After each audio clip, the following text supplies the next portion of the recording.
Paz do Senhor Jesus, meus amados irmãos, nós estamos aqui reunidos para compartilhar mais uma lição da nossa Escola Bíblica Dominical. Neste que é o segundo trimestre de 2022, estamos estudando sobre família, com o tema Redescobrindo a Missão da Família. A lição que nós vamos estudar é a lição de número 10, que tem por título O Ato Conjugal. Nosso texto-chave está registrado no livro do Gênesis, capítulo de número 2, e o versículo 24, que diz assim: Portanto, deixará o homem seu pai e sua mãe, apegar-se-á à sua mulher, e ambos serão uma carne. Para refletir, nosso comentarista colocou a seguinte expressão: o ato conjugal é um momento de grande alegria e profunda satisfação, em que é expresso o amor físico de duas pessoas que se amam verdadeiramente. Nosso desejo é que este comentário possa lhe ser útil para você preparar a sua aula e ter uma aula abençoada no próximo domingo.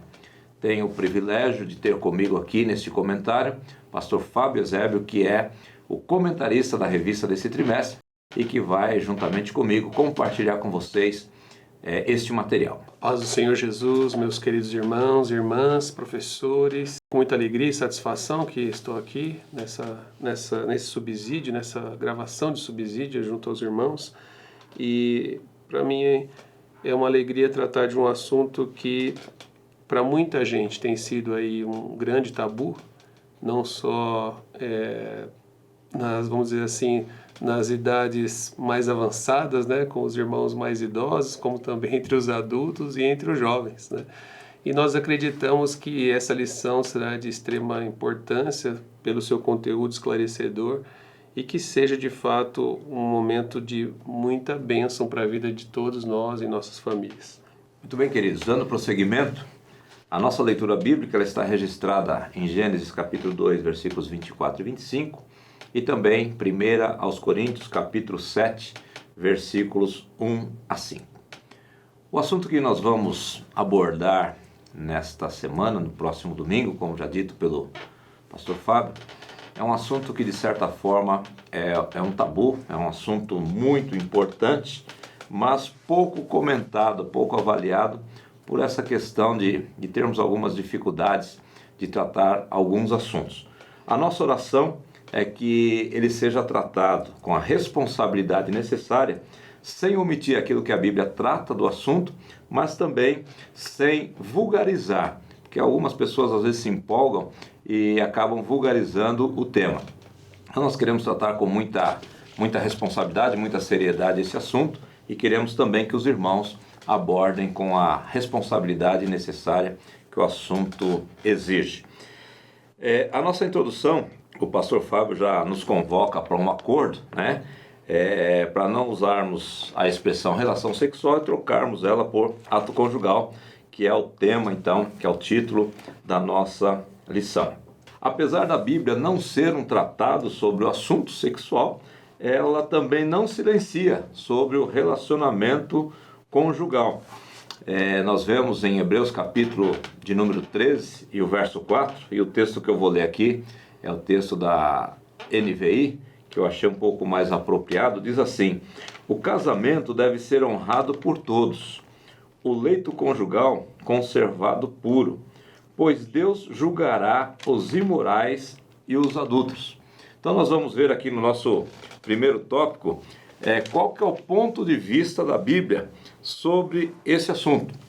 E aí eu vou pedir para o pastor Fábio já dar início, uma vez que ele é o comentarista, e aquilo que está no papel exprime só uma parte do que estava na mente e no coração dele quando Deus colocou no seu coração de escrever essa revista. Muito bem, queridos. Bom, o primeiro ponto, o ato conjugal do ponto de vista bíblico. E por que eu pedi para fazer esse acordo de início, ao invés de falar de relação sexual e falarmos de ato conjugal? Porque, de fato, o que a Bíblia vai nos demonstrar, o que a Bíblia vai nos ensinar é justamente sobre o ato conjugal. A relação sexual ela pode acontecer em qualquer momento, em qualquer lugar, em qualquer idade, mas ele não necessariamente será um ato conjugal, tendo em vista que o ato conjugal foi estabelecido por Deus Ele que estabeleceu essa situação para o ser humano, e por isso que a gente desde o início já substitui a relação sexual, porque ela pode ser feita de qualquer maneira, e não é isso que a Bíblia nos ensina. Então, esse acordo de ser o ato conjugal é justamente para que a gente tenha já de início, estabelecendo o que a Bíblia nos orienta, ou que ela nos conduz a entender e a ter como base a respeito do relacionamento sexual, né? E o primeiro ponto, a primeira parte que fala da parte A da lição, diz que para se unir é necessário deixar, né?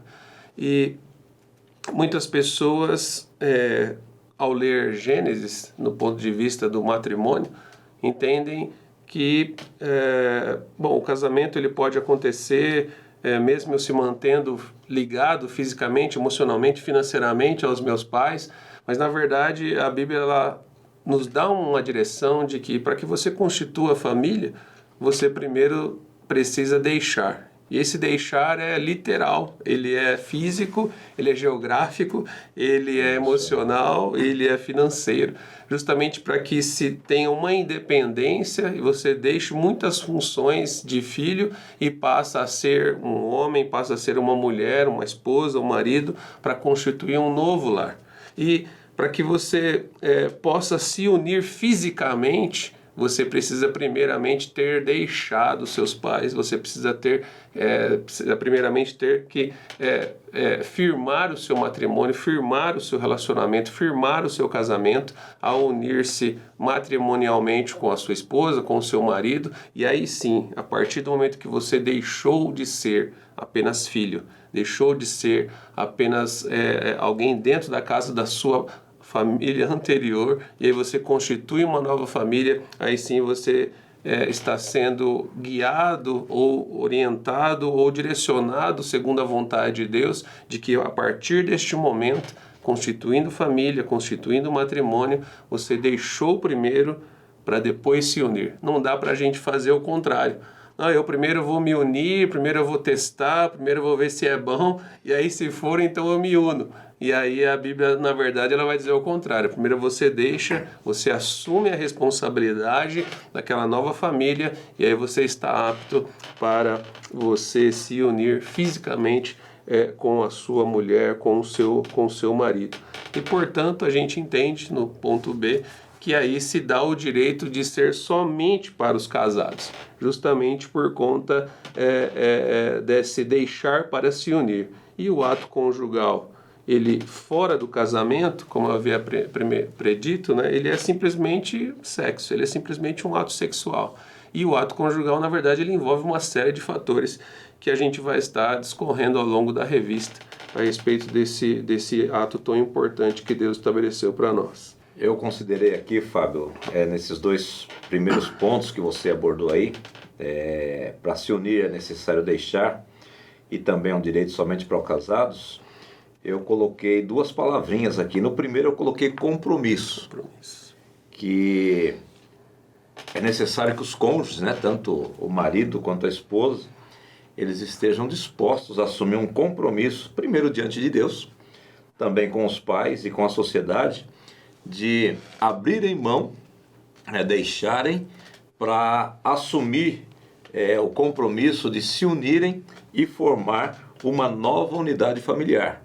Então eu considerei aqui como um compromisso. E no segundo ponto, que é um direito somente para os casados, o ato conjugal, eu coloquei aqui como sendo responsabilidade. O ato conjugal, no que eu coloquei aqui, não é algo que deva ser tratado levianamente, mas com muita responsabilidade, porque ele não envolve só o corpo, mas envolve também a alma, e por isso ele exige amor e fidelidade. Então coloquei aqui como sendo uma responsabilidade, até por isso, certamente a nossa legislação não permite o casamento de crianças, né? Porque precisa de responsabilidade. Então, esses dois primeiros pontos aqui, para unir-se, é preciso deixar aqueles vínculos anteriores para assumir um compromisso de formar uma nova unidade familiar, e isso não é para qualquer um, é para quem tem responsabilidade. E no terceiro ponto aqui, diz que o ato conjugal também foi feito para gerar filhos. E é importante aqui que o pastor Fábio ele colocou que também, né? Não só, mas também para gerar filhos. E eu considerei aqui como sendo a frutificação. E coloquei aqui, Fábio, antes de você entrar no comentário, que a geração de filhos é uma das recompensas do ato conjugal. A Bíblia diz que os filhos são herança de Deus, né? Então ela é uma das recompensas. Não é a única recompensa, mas é uma das recompensas. E podemos ver aqui que não é o único objetivo, como a gente vai ver mais para frente nos seus comentários aqui, que a geração de filhos não é o único objetivo do ato conjugal, mas é uma recompensa, uma das recompensas que Deus nos concede. Muito bem, Paulo. Pastor, essa sua perspicácia no também aqui foi realmente proposital, né? Ainda bem que você foi perspicaz em entender esse também, porque justamente os filhos, embora a gente entenda que sejam um dos principais benefícios que Deus ele estabelece nessa união física, que é através do ato conjugal, ele não é o único, mas por ser uma das principais, nós entendemos ser bastante relevantes, sabendo que os filhos são de fato herança do Senhor e que Deus ele estabelece etapas para que os nossos filhos, os filhos gerados como fruto do relacionamento, do casamento, eles sejam de fato realizados segundo a vontade de Deus. Muito embora, e eu queria destacar um ponto que já foi comentado em lições anteriores, que mesmo que um filho ou uma filha seja gerado fora da direção de Deus, dentro do ato conjugal, que é pós-matrimônio, isso não quer dizer que ele seja uma maldição, ou que ele não deva ser abençoado pelos pais, ou que ele não deva ser recebido pela igreja ou apresentado a Deus, né? Muito pelo contrário, filho, independente de qualquer circunstância, ele é sempre herança do Senhor, né? E é justamente uma das partes maravilhosas que Deus nos proporcionou através do ato conjugal. Você percebe que quando a gente segue as etapas que Deus estabeleceu, além de você ter um momento prazeroso e abençoador junto com o seu cônjuge, ele ainda traz frutos maravilhosos, que é a herança do Senhor que Deus nos concede. O quarto ponto destacado aqui pelo pastor Fábio é que o ato conjugal, ele comunica. E eu entendi aqui como sendo a intimidade do casal. A expressão usada aqui pelo pastor Fábio, Gênesis 4:1, é que Adão conheceu, ou seja, teve intimidade com a sua mulher. E a gente pode perceber que essa intimidade proporcionada pelo ato conjugal, ela é uma intimidade que não atenta ou não afeta tão somente a questão física. Ela vai muito além disso, a ponto de Paulo, quando escreveu aos Coríntios, no capítulo 6, versículo 16, ele diz que aquele que se ajunta a uma meretriz se torna um com ela. Tal é a intensidade ou a profundidade dessa intimidade que o ato conjugal ele traz para o casal. E é interessante, eu estava vendo uma pesquisa, Fábio, e se no Reino Unido diz que houve um crescimento muito grande, muito intenso, de procura por fertilização in vitro, por fertilização assistida. E a conclusão que se chegou lá foi por falta de tempo das pessoas de se juntarem para gerar filho, de ter intimidade, de ter essa comunicação íntima, né, para a geração de filhos. E eu fiquei assim, abismado com uma condição como essa, porque assim, o pessoal está preocupado em gerar filhos, mas não está se dando ao prazer de ter essa comunicação íntima que o ato conjugal ele pode proporcionar. Para mim, essa é uma notícia nova, né? Eu não tinha ideia de que as pessoas estavam tão ocupadas que elas não têm tempo de se amar por completo, né? Porque, na verdade, fazendo uma pesquisa mais aprofundada na Bíblia, inclusive incluindo o livro de Cantares, né? Nós temos 3 palavras que falam sobre amor ali, Paulo. Nós sempre estamos voltados para o grego, né, que é do filéu, o ágape e o eros. E dentro do hebraico nós temos 3 palavras também. A primeira palavra é o raya, que fala sobre a amizade, onde você tem aquela questão da proximidade, ser amigo, de ser próximo, né? E a segunda palavra é o ahavá. O ahavá, ele fala do compromisso, de você ter a responsabilidade e se comprometer com alguém. Sabe aquela situação em que você está com uma pessoa que você já se identificou como amigo e você agora quer estar perto dela em qualquer lugar, em qualquer circunstância, a qualquer momento? Cuidar e ser cuidado. Cuidar e ser cuidado, exatamente. E a terceira palavra que fala sobre amor é o dod, ou dude, que vai falar justamente sobre o amor físico. E são como se 3 chamas que são acesas no relacionamento do marido e da esposa, onde, se vocês já fizeram talvez esse exercício, né, físico, vamos dizer assim, onde você tem um fósforo, você tem um outro fósforo, quando você acende eles separadamente, cada um dá uma chama mais ou menos do mesmo nível. Mas quando você junta essa primeira chama, que é o raya, com a segunda chama, que é o ahavá, essa chama dos 2 fósforos ela já vai se ampliar. Quando você junta com a dode, você torna ainda uma chama ainda maior. E é justamente essa chama maior que Deus preparou para os seres humanos e que, infelizmente, eles estão com uma chama menor porque não estão tendo tempo para encontrar essa outra parte que Deus preparou para o matrimônio, para o casamento.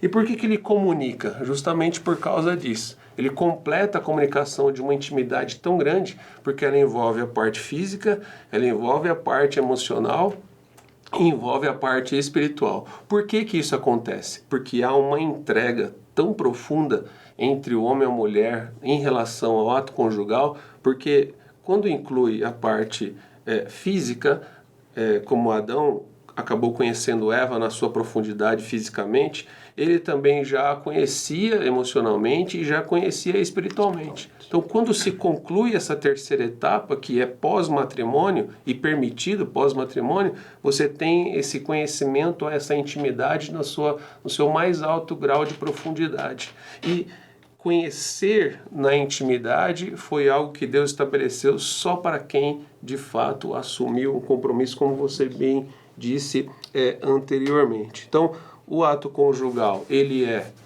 algo que comunica e comunica de outra forma também. Por que espiritual? Se nós olharmos pela palavra de Deus, tudo que nós cumprimos de forma a obedecer à vontade do Senhor é algo relacionado à vida espiritual. Se nós desobedecemos, nós entramos em pecado. Se nós o cumprimos, nós estamos em santidade. Exatamente. Então a Bíblia ela vai nos conduzir, inclusive, no assunto do ato conjugal, e se nós estamos dentro dos parâmetros bíblicos, se torna algo espiritual. Por quê? Porque foi Deus que criou e Deus estabeleceu. Então, achar que o ato conjugal ele pode ser de alguma maneira sujo, ou ele pode ser de alguma maneira pecaminoso, isso é, na verdade, de fato uma inverdade. Porque se foi Deus que estabeleceu, se foi Deus que criou, se Deus nos deu a condição física para realizar isso de forma adequada, conforme orienta, certamente essa comunicação espiritual haverá, essa comunicação emocional haverá e essa comunicação física haverá. Por quê? Você vai estar ligado com Deus, né? É até engraçado dizer que algum vídeo ou outro, alguém pode, né, em algum vídeo por aí, alguém possa até encontrar alguém dizendo assim: será que no momento em que estiver acontecendo o ato conjugal, o Espírito Santo vai falar, peraí que eu vou dar as costas para você? Muito pelo contrário, ele vai estar presente ali e ele vai estar até feliz e satisfeito em ver que um está abençoando a vida do outro em se cumprindo o ato conjugal dentro do relacionamento, dentro da família, comunicando assim a vontade de Deus, a espiritualidade, as emoções e também a questão física. Essa comunicação é tão importante, Fábio, e não tem tabu em entender isso, né? Que a gente tem essa comunicação tanto de corpo quanto alma e espírito, e não podemos nos furtar não só de falar, mas nós que somos casados, de desfrutar do ato conjugal, sem medo daquilo que a Bíblia diz ou do que Deus ver em relação ao ato conjugal, porque por mais que a gente queira espiritualizar toda a palavra de Deus, não tem como você dizer que Cantares não é um poema, é um ode, que enaltece o relacionamento de um homem com uma mulher, né? E de uma forma bastante explícita, que é até o próximo ponto aqui, que no comentário da nossa revista está falando sobre o prazer no ato conjugal, que a gente pode ver ali muito bem colocado por Salomão em relação à sua querida, à sua amada. Ele tece comentários de certa forma até picantes, né? Até fortes dentro do nosso da nossa santidade, que às vezes a gente tem medo de tratar em alguns assuntos, né? Mas a gente vê ali em Cantares e em Provérbios, capítulo 5, eu quero até ler esse texto de Provérbios, capítulo 5, do versículo 15 ao 19, antes de devolver a fala aqui ao Fábio, para ele tratar desse novo tema, mas eu quero ler Provérbios, capítulo 5, do 15 ao 19, que diz a palavra do Senhor: bebe a água da tua cisterna e das correntes do teu poço. Derramar-se-iam por fora as tuas fontes e pelas ruas os ribeiros de águas? Sejam para ti só e não para os estranhos contigo. Seja bendito o teu manancial e alegra-te com a mulher da tua mocidade. Como serva amorosa, gazela graciosa, saciem-te os teus seios em todo o tempo, e pelo seu amor ser atraído perpetuamente. Então a Bíblia, ela quando trata do ato sexual, com todo o respeito que a palavra de Deus tem pelo ato conjugal, ela fala que o ato conjugal ele não é, e aí nós vamos voltar naquele ponto que o Fábio colocou, também para gerar filhos, porque uma outra graça, ou uma outra bênção que o ato conjugal proporciona é o prazer, é a alegria, a felicidade entre o casal. Fiquei muito feliz, Paulo, em ouvir você dizer que é mais uma graça, uma bênção de Deus, né? Porque, como eu havia dito, muitas vezes as pessoas não entendem que o ato conjugal é algo puro, é algo santo, é algo que vem de Deus para as nossas vidas, né? E ouvir isso me alegrou muito. E nós ministramos alguns cursos, Paulo, inclusive para noivos, e uma das turmas que nós tivemos, nós tratamos também a respeito da questão do ato conjugal com eles, para eles irem preparados para o casamento em relação a esse tema. E ao final de uma das aulas que nós demos há um tempo atrás, uma das moças nos procurou no final da aula, eu e minha esposa, e ela disse assim: quero agradecer vocês por demonstrar biblicamente que o ato conjugal ele é um ato que deve demonstrar prazer dentro do relacionamento. E o que é mais importante, não é só para os homens. E nós ouvimos isso de uma jovem que talvez na cabeça de muitos dos irmãos deveria ter uma mente mais avançada, mais aberta, mas na verdade é o que ela tem sempre ouvido dentro da congregação que ela faz parte, das irmãs com a idade mais avançada. Então, infelizmente, nós temos uma realidade de que as pessoas não entendem que, biblicamente, o ato conjugal foi sim constituído por Deus, ele nos preparou fisicamente para isso, ele nos preparou emocionalmente para isso, e espiritualmente também, para que o prazer esteja presente no ato conjugal. Isso é uma dádiva de Deus, é uma graça de Deus. E eu louvo a Deus por isso, porque essa graça, esse amor revelado através do ato conjugal, ele é estendido de uma maneira que faz com que não seja apenas um sexo egoísta, ou apenas algo que seja voltado só para uma das partes. E Deus ele teve a preocupação de estabelecer o prazer tanto para o homem como para a mulher. Não é só um cumprimento de obrigação, né, Fábio? Exatamente. Não é só para estar ali cumprindo uma obrigação, mas na verdade é um ato de prazer, é um ato de amor e é uma entrega completa e não parcial.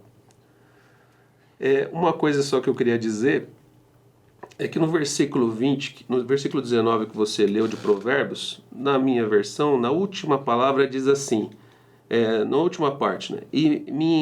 Embriaga-te sempre com as suas carícias. E eu sempre digo isso dentro do ensinamento para os noivos, de que, olha, vocês podem ter muitos momentos juntos, vocês dois, mas de carinho. Porque a carícia, ela foi preparada para o matrimônio. A carícia, ela vai além de passar a mão no rosto. A carícia, ela vai além de dar um abraço e dar um beijo. A carícia, ela permite com que você, junto com a sua esposa e seu marido, vá além de simplesmente um carinho. E, portanto, aí, Deus, ele separou essas carícias justamente para que você tenha o ato conjugal. Muito bem, meus irmãos, nós vimos até aqui que o ato conjugal, do ponto de vista bíblico, ele é uma bênção para ser desfrutada no ambiente do casamento. Mas quando nós chegamos no segundo tópico da lição, nós vamos perceber que o ato conjugal, ele pode levantar, ou pode suscitar alguns problemas, se não for bem conduzido, se não for bem vivido. E o primeiro ponto aqui, desse segundo tópico, é quando o ato conjugal, ele se torna egoísta. No ponto anterior, quando nós falamos que o ato conjugal é uma fonte também de prazer, passando agora para o segundo ponto, ele não pode ser uma fonte de prazer para um lado só, para um dos cônjuges apenas. Ele é uma fonte de prazer mútuo, né? Um prazer para ambos os cônjuges. E nós vamos ver aqui, esse segundo tópico está bastante baseado na primeira carta de Paulo aos Coríntios, capítulo 7, do versículo 1 a 5, que faz parte da nossa leitura bíblica. E eu quero ler esses 5 versículos aqui, para que a gente possa compartilhar com vocês aquilo que o texto está nos trazendo.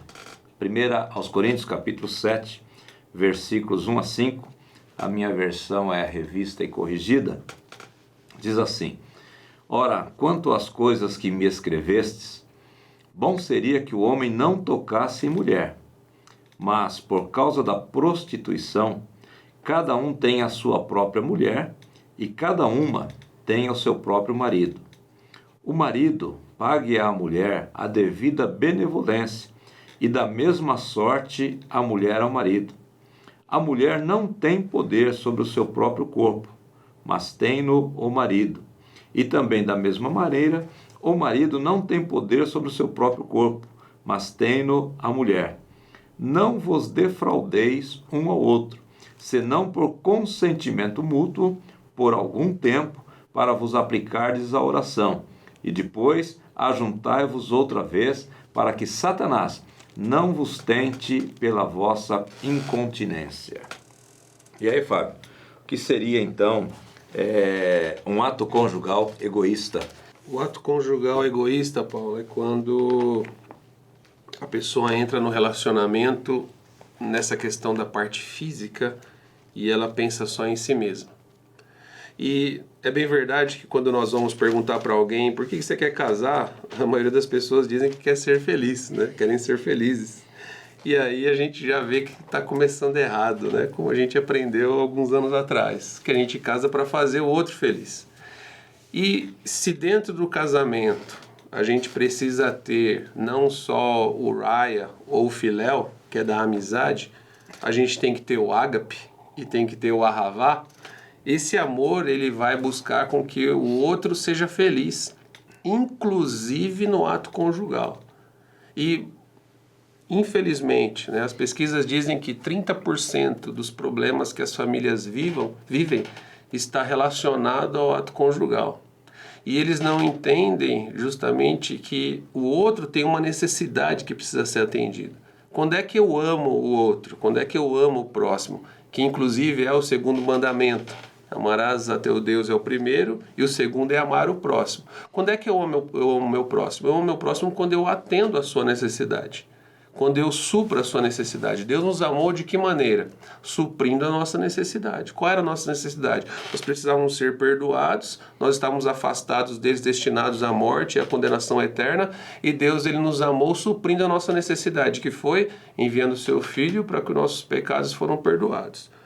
e ele espera que nós amemos o próximo da mesma maneira que nós nos amamos. Ora, se eu me amo querendo ter prazer, eu preciso amar a minha esposa e ela de igual maneira, para que ela também tenha o prazer no ato conjugal e não seja algo egoísta.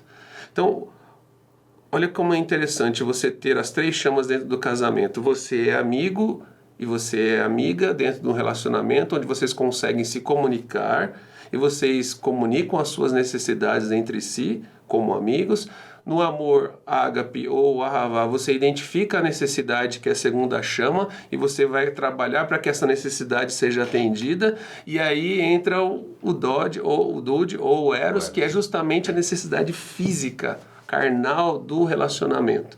E aí, pensando assim, dentro do ato conjugal não há espaço para egoísmo, porque você também quer que o seu companheiro, a sua companheira esteja na mesma proporção que você esteja sendo abençoado, para que ambos tenham prazer. É necessário então, sim, seguir o que está escrito, que nós acabamos de ler na Bíblia, Provérbios. Você se utilizar das carícias. É claro que a mulher ela é estimulada de uma forma, o homem é estimulado de uma outra forma. Às vezes a mulher é muito mais pelo ouvir ou pelo toque, o homem é muito mais pelo visual, mas ambos precisam ser atendidos na sua necessidade, para que ambos os dois, tenham o prazer e não seja algo simplesmente para atender a minha necessidade. Eu tenho que sempre estar pensando na necessidade dela e ela, por sua vez, sempre pensando na necessidade dele, justamente para que não seja algo egoísta e ambos tenham prazer, né? E tirar esta questão de que eu disse anteriormente, de que não, o que é ensinado das pessoas mais velhas para as mais jovens, não, o prazer é só para o homem. Isso é uma mentira, isso é uma inverdade, não tem base bíblica, e sim, a mulher foi feita também juntamente com o homem para que se tenha prazer. Ok? Então, o ser egoísta aí é, na verdade, você pensar só em si mesmo. E se você pensa só em si mesmo, eu tenho minhas dúvidas se há o amor ágape, que é atender a necessidade do próximo. Importante dentro dessa colocação do pastor Fábio, a necessidade de você atender a necessidade do próximo. E tão importante também é que para você atender a necessidade do próximo, você precisa entender as diferenças que o pastor Fábio até colocou aqui. Como é que são os estímulos, no caso feminino, os estímulos no caso masculino, e a gente procurar atender a essas necessidades, buscando satisfazer e mostrando também sensibilidade a essas necessidades. O pastor Fábio colocou aqui no comentário que em 1 Coríntios capítulo 7, versículo 5, está escrito que os cônjuges não podem se privar um do outro. E ele coloca que não há lugar para egoísmo no relacionamento, ainda mais quando a tentação do adultério está tão presente em nossa sociedade. E aí ele coloca que Satanás procura causar dificuldades no relacionamento físico para aumentar as tentações, muitas vezes levando o cônjuge a algum tipo de promiscuidade. E aqui, Fábio, eu fiz até um grifo aqui no Satanás procura causar as dificuldades, que sim, ele é o ser inimigo de Deus, inimigo da instituição família, instituição de Deus, mas para a gente não colocar só culpa nele também, porque tem algumas pessoas que enveredam aí por um caminho de promiscuidade, de pornografia, de entrar em sites impróprios e algumas coisas desse nível, e depois quer colocar a culpa no diabo. Sim, ele tem o papel dele, ele tem a atuação dele, mas tem também a responsabilidade de cada esposo, de cada esposa, em vigiar para não ceder a esses estímulos que ele proporciona, essas causas que ele coloca diante das pessoas, querendo levar um dos cônjuges à promiscuidade. Então, Fábio colocou aqui, muito bem colocado, essa questão do egoísmo no relacionamento, das tentações de levar ao adultério, mas não vamos colocar só na conta do inimigo, não. Vamos dividir essa conta aqui, porque às vezes a gente sabe que está errado e caminha pelo caminho do erro e depois quer colocar a culpa no diabo, né? Exatamente. Muito bem colocado. E essa questão da pornografia, Paulo, muito bem mencionado, e é um tema que ainda é de maior tabu aí dentro das igrejas, porque as pessoas, a liderança, muitas vezes, nós, inclusive pastores, talvez, evitamos de tocar nesse assunto, e é algo que tem afetado demais a nossa sociedade atual. Não só para os adultos, como também jovens e adolescentes. Sim. E isso é um perigo constante, mesmo porque os tablets e celulares estão constantemente nas mãos dos nossos filhos e tudo está na palma de suas mãos. Se nós não tivermos controle sobre isso, nós sofreremos grandes consequências. Na parte B, fala sobre, colocamos aqui, Pastor Paulo, que existe uma pausa para o ato conjugal, né? Às vezes as pessoas pensam que dois extremos, um que não quer ter pausa nunca e o outro que não vê a hora de ter pausa ou quer ter pausa sempre, né? E até o texto que foi lido, 1 Coríntios 7:4, diz assim: a mulher não tem poder sobre o seu próprio corpo, e assim o marido, e também semelhante o marido não tem poder sobre o seu próprio corpo, e sim a mulher. Esse texto, por vezes, ele é mal interpretado, como se a mulher, ela sendo devedora e o homem sendo devedor, eles devem fazer por obrigação. Isso não é verdade. Mesmo porque tudo que é feito dentro do relacionamento, ele deve ser de comum acordo. Nada é feito por obrigação, nada é feito por subjugação. Não, você me deve, você me paga, né? As coisas não funcionam assim dentro do relacionamento cristão, dentro daquilo que Deus estabeleceu. Tudo deve ser feito de comum acordo. Mas sim, existem momentos de pausa que a Bíblia permite. Um deles, inclusive, Paulo ele menciona claramente que se você for ter um momento de pausa, que seja por um curto espaço de tempo, que seja por um pequeno espaço de tempo. Concordância dos dois. E concordância dos dois. Os dois têm que concordarem, né? Por isso que tudo tem que ser em concordância. Justamente para que o diabo não entre com tentação no meio deles ou não se utilize de algum engodo do próprio marido, da própria esposa, para que eles sejam tentados e caiam nessa situação ruim que nós não queremos e que Deus não espera que nós venhamos a cair. Outras questões que podem exigir essa pausa que está fora do nosso controle ou fora do nosso desejo por, às vezes, alguma questão de saúde. Você tem alguma questão, algum tratamento, algum período ali que é necessário ter essa pausa, não tem uma outra maneira senão ter essa pausa por questão médica, inclusive. Também o período menstrual não se é recomendado. A própria Bíblia fala alguma coisa a respeito disso, então não se é recomendado. Agora, é uma pausa feita sempre em comum acordo. Não existe essa coisa de que, porque ele é meu devedor, ela é minha devedora, ela tem a obrigação, né, de ter o ato conjugal comigo. Se for por obrigação, deixa de ser ato conjugal e vai voltar a ser o ato sexual. Sim. Porque o ato conjugal envolve, de novo, os três amores: a amizade, o ágape, que é o amor, o ahavá, e o amor eros. Os três precisam estar ligados para que o ato conjugal aconteça. Se é por obrigação, já não é mais amor. É por obrigação e por força e por violência, né, às vezes. E aí não é o que Deus quer. Então o consentimento mútuo deve sempre regar, né, sempre ser regado de amor. Essa questão do amor ágape, o amor eros, dentro dessa pausa. E uma coisa importante existem, infelizmente, Paulo, você também trabalha com famílias, né, e aconselhamento também, algumas mulheres que se utilizam dessa arma, que sabem que o desejo do ato conjugal para o homem é muito maior do que para a mulher, e se utilizam disso como uma arma de constrangimento ou às vezes de chantagem ou de negociação, de barganha, né? E na verdade ela está se utilizando de algo que era para ser abençoador para o seu lar e muitas vezes ela está tornando em maldição a sua vida, o seu matrimônio por causa disso. Só lendo aqui numa outra versão na NVI, essa questão da não se privarem para que Satanás não vos tente por causa da vossa incontinência. Aqui na NVI a tradução vem um pouquinho mais esclarecedora, né? Não se recusem um ao outro exceto por mútuo consentimento, durante certo tempo para se dedicarem à oração. Depois unam-se de novo para que Satanás não os tente por não terem domínio próprio.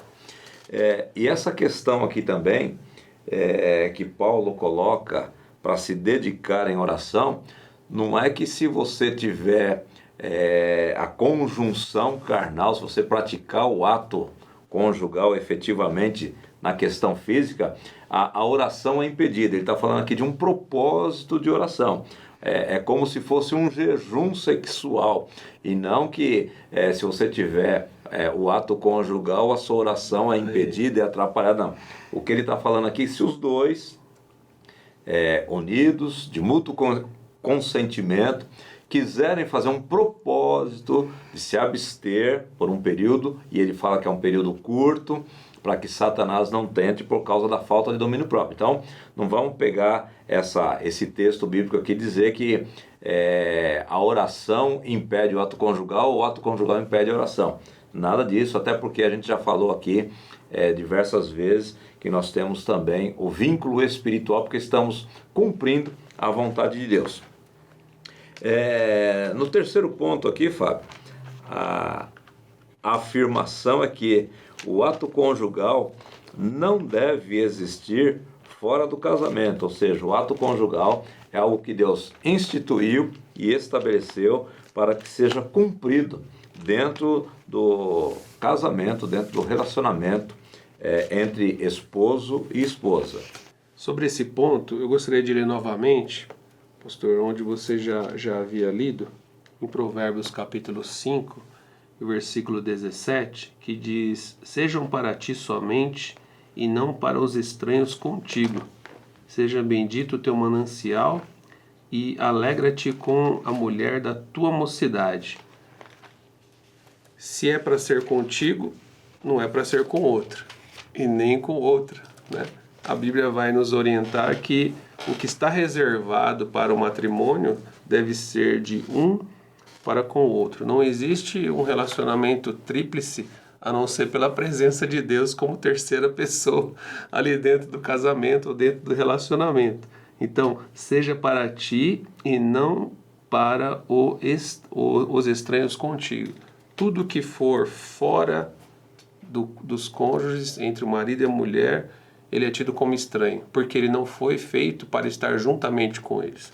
Ele é como se fosse, sabe quando nós olhamos para a Bíblia e a Bíblia nos diz que quando o homem se une à mulher e eles se tornam uma só carne, tudo que vem de fora para o nosso corpo é um corpo estranho, é algo que não faz parte da natureza espiritual que Deus criou para aquele momento, para aquela situação relacionado ao casamento. Então, o que Deus criou para si dentro do relacionamento entre marido e mulher é somente para os dois e não há espaço para quem vem de fora. Então o ato conjugal ele não deve e ele não existe fora do casamento ou entre os dois cônjuges que estão relacionados ao casamento.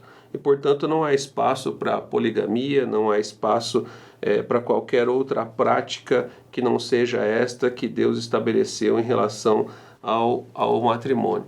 E Deus estabeleceu justamente a questão da monogamia, sendo ambos uma só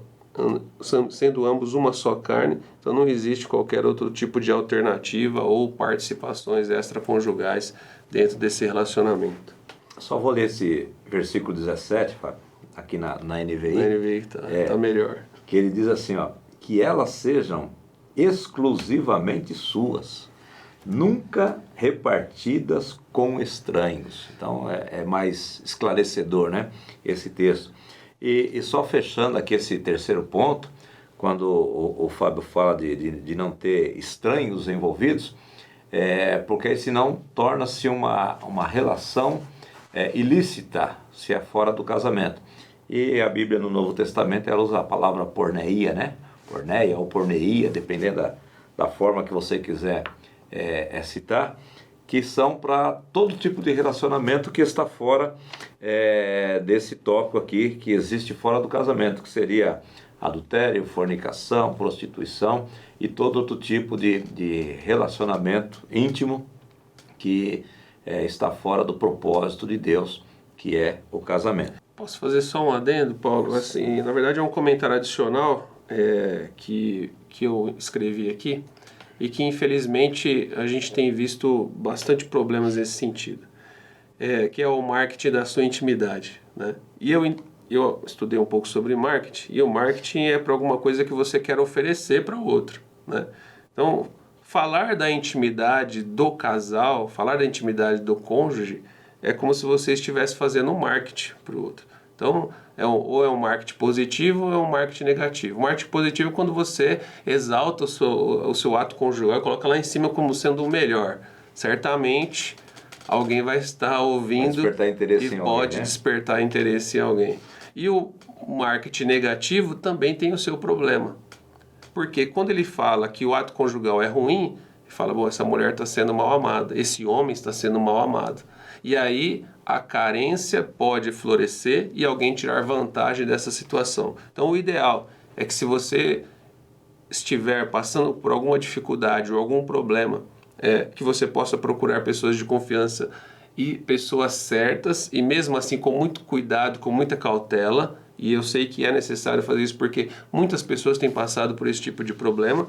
E sobre o marketing, faça só entre vocês dois. Ninguém precisa saber do que se passa entre quatro paredes, a não ser vocês, para se desfrutarem do que Deus preparou para nós. Aí você volta dentro dessa fala do pastor Fábio, você volta lá no primeiro tópico, quando fala que o ato conjugal, ele comunica, que fala de intimidade, e se fala de intimidade é porque é íntimo, é só para vocês dois mesmo e para mais ninguém. E para a gente finalizar, o terceiro e último tópico dessa lição é uma recomendação aos pais para que orientem os vossos filhos, até porque já no começo desse comentário, a gente disse que esse assunto ainda é tabu. E não é tabu só na igreja, ele é tabu também em algumas famílias, infelizmente, ainda mesmo a gente estando no século XXI, ainda alguns jovens, eles vão para o casamento sem muita orientação, Fábio, acerca desses assuntos de ato conjugal, de intimidade, e é uma recomendação aqui do pastor Fábio para que os pais orientem os filhos acerca desse assunto que é muito importante. Talvez a maior pergunta agora ficaria na cabeça de muita gente. Como é que eu vou falar sobre isso com meus filhos? E em que momento, né? Qual o momento adequado? Bom, primeiro, não se utilize das coisas que o mundo se utiliza, com revistas pornográficas, com filmes, com sites, com coisas assim, né? Isso você já exclui, que não é o que é recomendado em hipótese alguma. Segundo, tenha a Bíblia como seu manual de instruções. Muitos versículos bíblicos foram citados aqui, tanto na gravação desse subsídio, como também dos que estão escritos, e existem outros ainda que você pode pesquisar e encontrar referências bíblicas para tratar a respeito disso. E terceiro é que cada criança, cada jovem, cada adolescente tem o seu momento da sexualidade aflorar. Quando essa sexualidade aflora? Quando começam a surgir questionamentos, quando se começa a surgir dúvidas. E o pai e a mãe que têm proximidade com seu filho, certamente, em algum momento das suas conversas, do seu relacionamento, essa dúvida vai aparecer e vai surgir. É claro que se você não tiver um nível de comunicação adequado dentro da sua família, isso já é um grande problema. E podem gerar outros, inclusive, nessa área. Mas quando você se esforça, ora a Deus, busca o Senhor para que esse canal de comunicação esteja aberto entre você e sua esposa, entre você e seu marido e seus filhos, aí sim há uma grande porta de Deus aberta para que os seus filhos sejam também abençoados nessa área. E quando essa sexualidade aflora e começam a surgir as perguntas, os questionamentos, você pode muito bem, de uma forma reservada, você junto com a sua mulher, você junto com o seu marido, porque às vezes, pastor Paulo, o que acontece? Eu não tenho coragem de falar isso com meu filho. Isso veio com a sua mãe, isso veio com o seu pai. Não, a responsabilidade é dos pais, né? Deus, ele instituiu a família, colocou o homem como líder dessa família, como responsável principal em governar e liderar a casa, mas a mulher, ela é uma responsável. Ela é responsável junto. Ela é uma auxiliadora nessa responsabilidade. Então os dois precisam estar presentes. Não se sintam constrangidos, porque você é um instrumento de Deus dentro da sua casa, professor, professora, e transmita isso aos seus alunos de que vocês são um instrumento de Deus para abençoar os seus filhos. Inclusive, Deus te investiu dessa capacidade, desta bênção, deste poder, dessa graça, para que você abençoe os seus filhos nessa área. E aí sim, você vai tratar desse assunto explicando qual é a natureza do ato conjugal, qual é o momento adequado para o ato conjugal, o que vai proporcionar esse ato conjugal. Pastor, eu preciso entrar nos detalhes de como que faz? Você não precisa. Aí sim vai ser constrangedor, aí sim vai ser ruim você fazer demonstrações. Agora, existem formas e formas de se apresentar isso. Uma delas que nós entendemos é que você possa explicar que isso é bom, isso é saudável, isso vem de Deus. Você pode sim, como nas escolas inclusive é feito, dependendo da idade do seu filho, da sua filha, obviamente, você não vai apresentar desenhos e figuras a respeito de genital do homem e da mulher para uma criança de 8, 7, 8 anos, que isso vai mais confundir a cabeça da criança do que qualquer outra coisa. Mas no momento adequado, em que essa sexualidade passa de fato a ser aflorada, você pode ter uma conversa bastante aberta para que ele e ela, seus filhos, se sintam esclarecidos e eles não se sintam desejosos e curiosos e descobrir por outros meios, que seja através da sua vida e que seja assim abençoador para a vida deles. Meus amados irmãos, nós estamos chegando ao final deste comentário, deste subsídio para esta lição de número 10, nosso segundo trimestre de 2022. E nosso desejo é que tudo aquilo que a gente compartilhou aqui possa ser útil para você no preparo da sua aula, que você possa, juntamente com a revista que você tem em mãos, com este vídeo, com a sua Bíblia Sagrada, com algum comentário bíblico, você possa preparar uma aula bastante esclarecedora num assunto que não é tão simples de compartilhar, mas é muito necessário, principalmente no tempo em que a gente está vivendo, em que algumas pessoas buscam se informar em lugares que não são tão adequados. Então, que você, professor, seja um instrumento de Deus na vida da sua sala, dos seus alunos, e que Deus possa te usar de uma forma poderosa. Vou passar aqui ao pastor Fábio para fazer as considerações finais dele também, e depois já fazer uma oração encerrando este comentário de subsídio. Quero agradecer essa maravilhosa oportunidade de estar aqui novamente para falar de um tema que, embora tabu, um tema tão importante para a família. Algo que Deus criou, algo que Deus estabeleceu e que todos nós, como seres humanos abençoados, cristãos que somos, possamos desfrutar do casamento na sua totalidade, incluindo o ato conjugal, e que os nossos filhos sejam alcançados por Deus também nessa área, para que eles tenham também no seu futuro relacionamento, no seu matrimônio, a totalidade da graça de Deus sobre as suas vidas. Que Deus possa nos dar capacidade, graça, que Deus possa nos dar, de fato, no nome de Jesus, alegria, para que isso seja, sim, sempre uma bênção para as nossas vidas. E que jamais nós percamos o foco daquilo que Deus estabeleceu, que é através do matrimônio, o ato conjugal. Vamos orar, queridos. Senhor Deus e Pai, Criador dos céus e da terra, Sim, Deus. te louvamos, Senhor, por esta oportunidade maravilhosa, ó Deus, de estar aqui, Sim. gravando esta aula de subsídio para os professores, ó Pai, em nossa igreja, no campo de Santo André. Sim, Deus. Quantos irmãos e irmãs estarão sendo alcançados, ó Deus, através desta lição, desta aula, ó Pai. E nós pedimos a Ti que o Teu Espírito Santo os conduza da melhor maneira possível. Que a mensagem que nós passamos aqui através desse subsídio seja entendida e interpretada de forma correta, que não haja dúvidas ou mal entendimentos ou duplo pensamento a respeito daquilo que nós quisemos transmitir através da sua palavra.